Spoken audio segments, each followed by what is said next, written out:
Hey, I'm Jay Royster, and today we are meeting with Aaron Lazovik, Managing Director of Acquisitions with Acram Group. We're going to talk about the acquisition of 227 Southside Drive. So let's go check it out.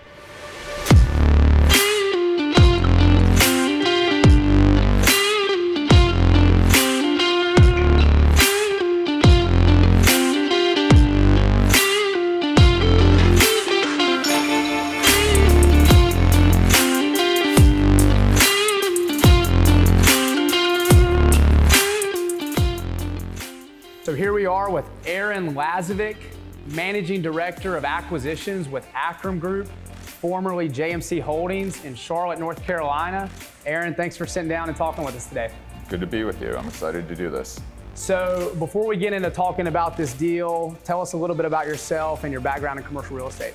I joined Acram in 2018. I was previously with a New York-based middle market private equity firm running West Coast acquisitions. So that was actually pretty helpful relative to some of our theses in Charlotte, where we saw a lot of similarities in some of those gateway markets that now have been brought forward to a market like Charlotte, and kind of some of the reasons that I'm sure we'll get into why we like Charlotte so much. Great, thanks for your background, Aaron. So let's talk about this deal a little bit now.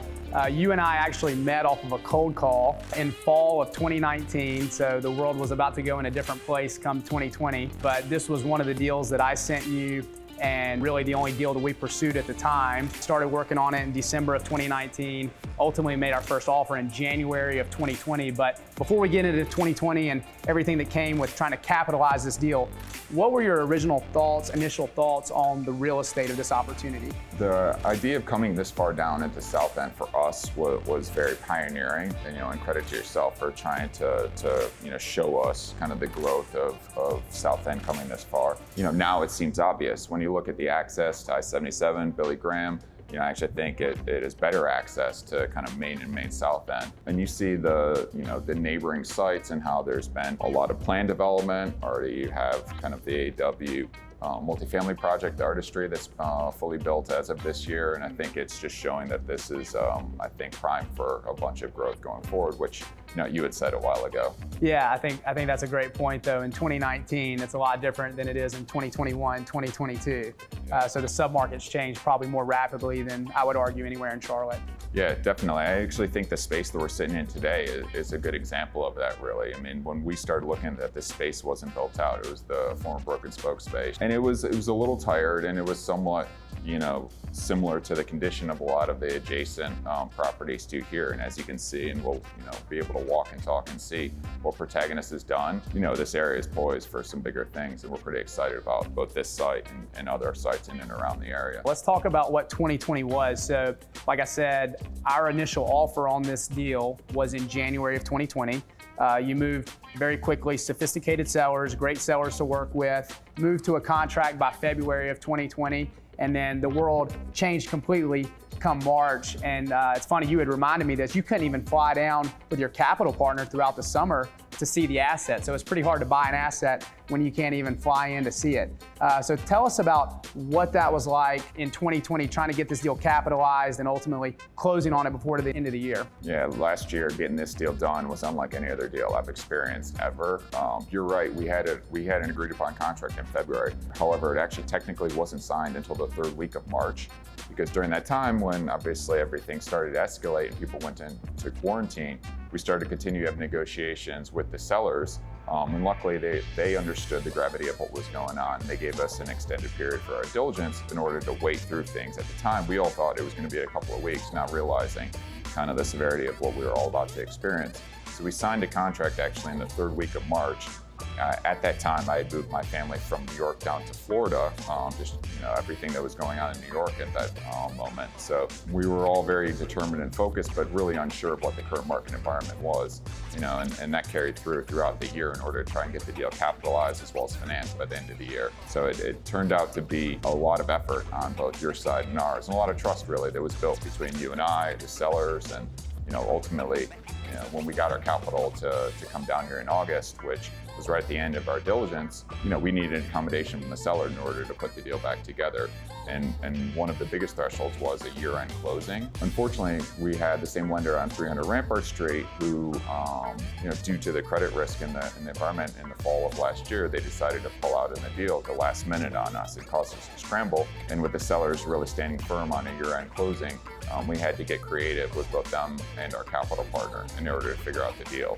And luckily, we were able to come up with a structure we could close by the year end, and then follow on with our loan that closed in March of this year. And now I think everyone would say we're pretty happy with the execution. Yeah, no, it was a very challenging year, and I know how hard you worked to get it done. So major props to you for pulling it off between trying to get it financed and also getting your right capital partner on board, because I know you had to navigate and wind through, second quarter, third quarter, and going into fourth quarter. A lot of ups and downs, a lot of challenges. Yeah, at the time when we were actually getting our capital partner who had never been to Charlotte on board, there were the travel restrictions. We had to have the 14-day quarantine period that was only if you traveled for more than 24 hours. So I convinced them at the time, let's make a trip. I can show you everything you need to know about Charlotte inside of 24 hours, and I'm sure that you'll want to do the deal after we actually get on the ground and see the asset. And then that proved to be true, and they loved it, and we're all very happy with it. Yeah, it's amazing. You mentioned the word trust, but I hadn't even thought about that, but what an important word that is when you talk about trust with the sellers, trust with me, trust with your capital partners, and them trusting, everyone trusting in you to ultimately pull this thing off in one of the most difficult macro environments that any of us have lived through.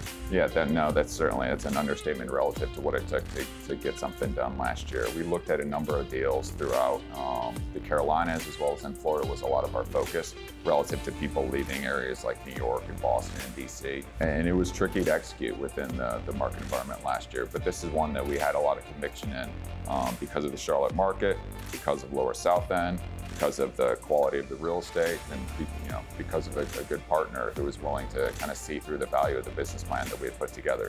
I'm more than happy to talk through some of the business plan that I think would differentiate this site from some of the neighboring properties. We're going to add over 200 feet of linear glass to the exterior of the building.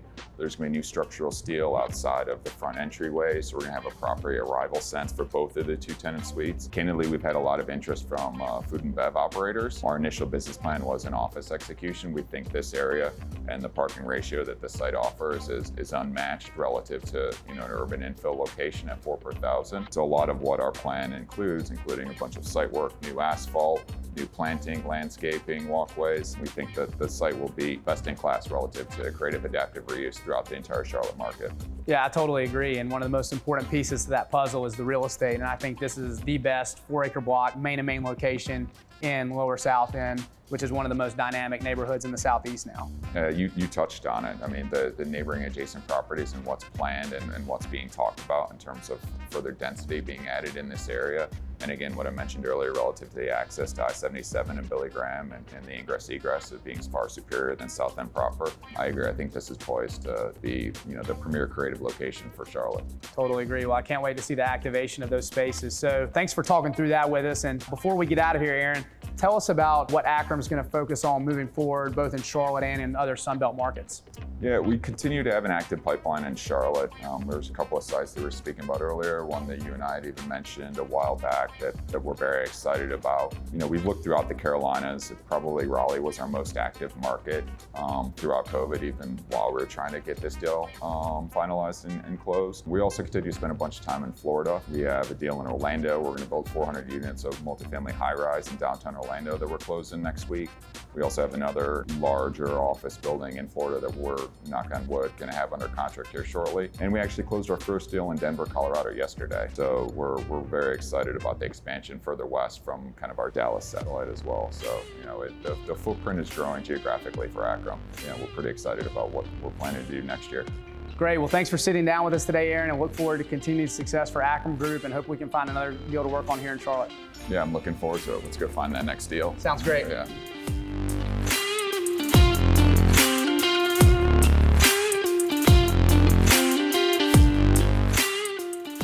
Thanks for watching today. If you're interested in keeping up with the latest developments in Charlotte, make sure to like and subscribe.